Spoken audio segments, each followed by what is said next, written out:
Hi, you're from Manchester and you have personal experience with cannabis. Could you tell me more? Yes, if I give you a brief history of myself, my name's Colin Davidsonom. I represented what was in the days the Medical Marijuana Cooperative, and that came about because I'd had an accident myself and I found that cannabis helped me. It was the only thing that could help me.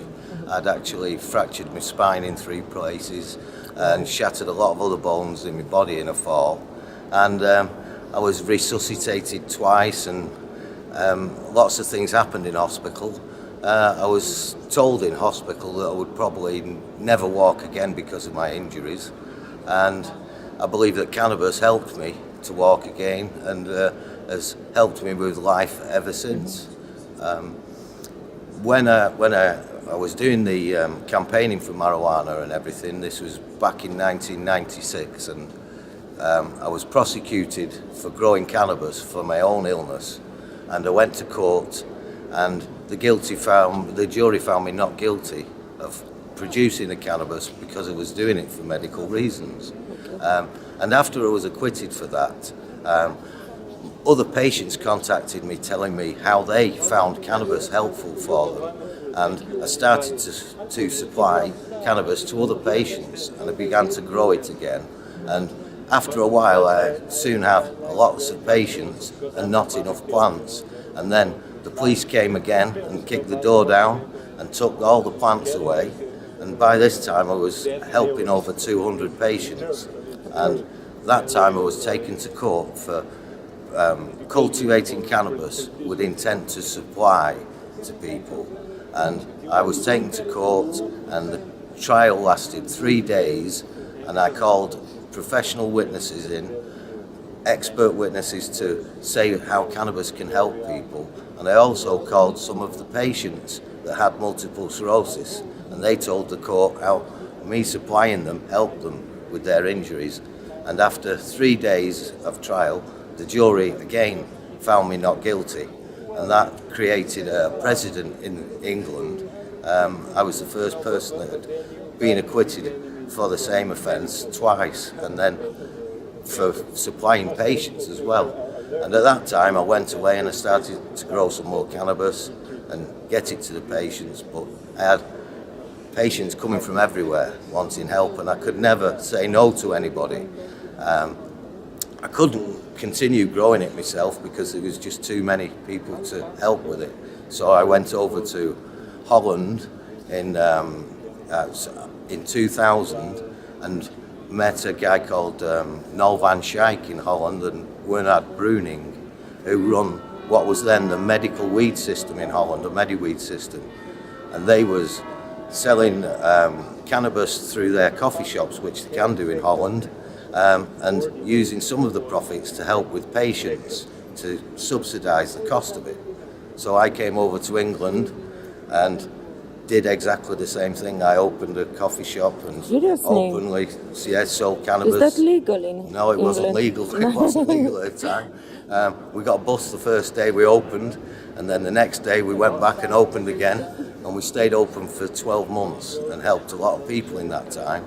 And all during the time there was never any problems at the cafe, but the police caught me for smuggling cannabis into the country to supply the patients in the cafe. For the third time. For the third time. And this time the judge said to me before the court case started, he said, "Mr. Davis, you know, whilst you was doing the medical cannabis, we was leaving you alone." And I said, well, nobody knocked on my door and said this.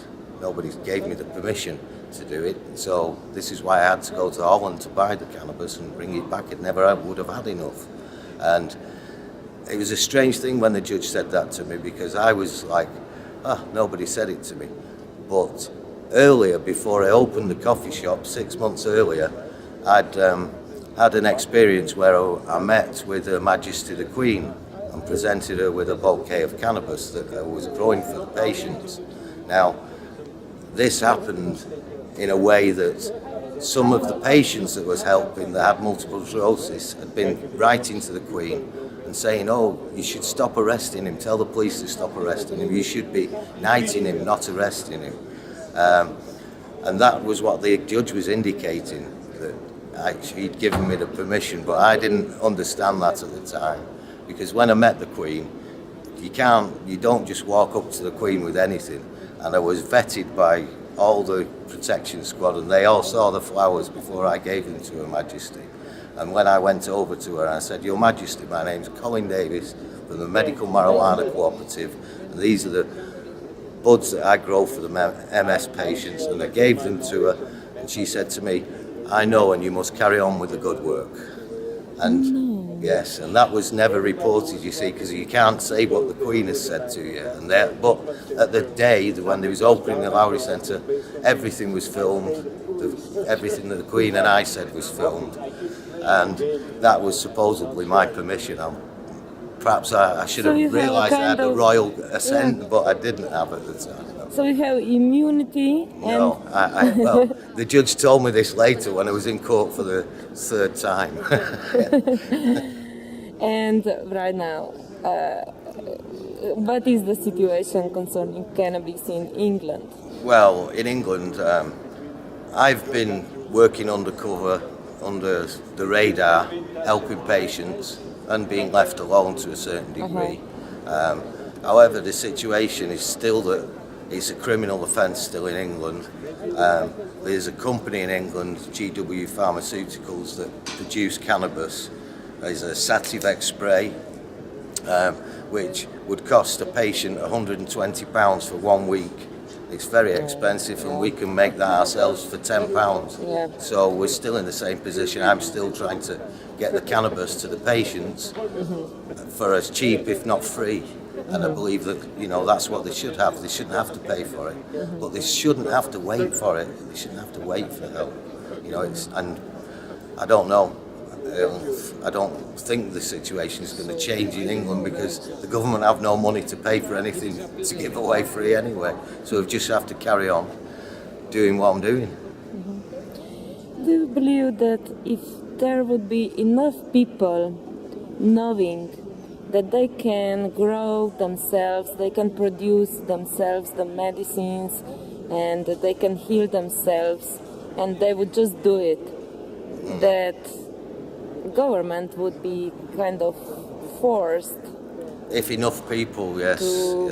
But ill people in wheelchairs, lots of them are very weak and they can't do this for themselves. Yeah. Now, in England, if you live in a social housing situation or you have a landlord of your property, now in England, if a police officer catches you smoking one joint in your house, you can be locked in prison for 14 years in England. Oh my God. Yeah, and worse, you lose your house because the landlord will kick you out if you've been, and that doesn't matter if you're in a wheelchair or not. What about industrial marijuana? Is it legal in England?